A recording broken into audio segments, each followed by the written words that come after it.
Open lang natin yung Binance, tapos pumunta sa Add Funds, Buy with PHP, P2P, yan.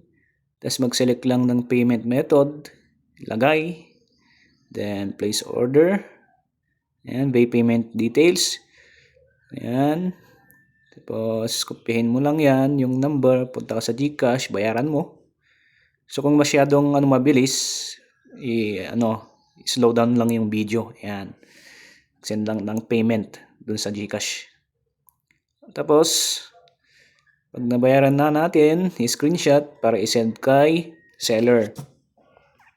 Yan, send natin kay seller, click natin yung chat para i-notify natin siya na bayad na yung USDT. Ayan. So pwede mong basahin yung mga instruction niya. Ayan, nagpapasend siya ng screenshot or receipt. So isend ko lang yung screenshot ng proof of payment. Ayan, bago niya i-confirm yung yung USDT natin. Okay, so send natin. Ayan. Antayin lang natin yung USDT na mai-release. Wait for a minute. Tapos ayan na.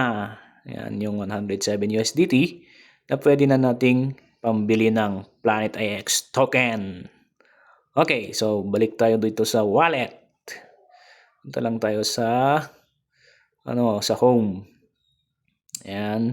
Then mag-back lang tayo. Yan na yung yung 5,900. Yan. Tapos punta tayo sa assets. Then punta tayo sa wallet. Then i-transfer natin yan. Click natin yung receive, tapos withdraw from Binance Exchange. Yan. Tapos click natin yung USDT. Gagamitin natin na network is Polygon or yung yung Pol. Kasi doon yan yung ginagamit ng Planet IX token. Continue. Yan. Ignore mo lang yun. Maximize na natin yung mga may transfer, then withdraw. Click natin yung withdraw. Confirm. Ayan. So antayin lang natin. Punta tayo sa Binance Wallet. Antayin lang natin yung USDT. So medyo matagal siya. Mga 3 minutes ata. Ayan. Processing. So after mo yan ma-receive dun sa wallet, search natin yung IXT. Pero wala pa. Isaswap pa natin yan. So click natin yung IXT, then swap.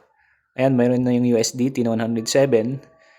Click na lang natin yung change, yung interchange. So from USDT to IXT. Lagay mo lang yung amount. Then click natin yung swap. Ayan, click mo yung swap. And confirm mo lang yan. Double check. Okay, confirm. Ayan. Verify lang natin. Order submitted. Antayin lang natin na mapalitan or mai-swap yung USDT to IXT.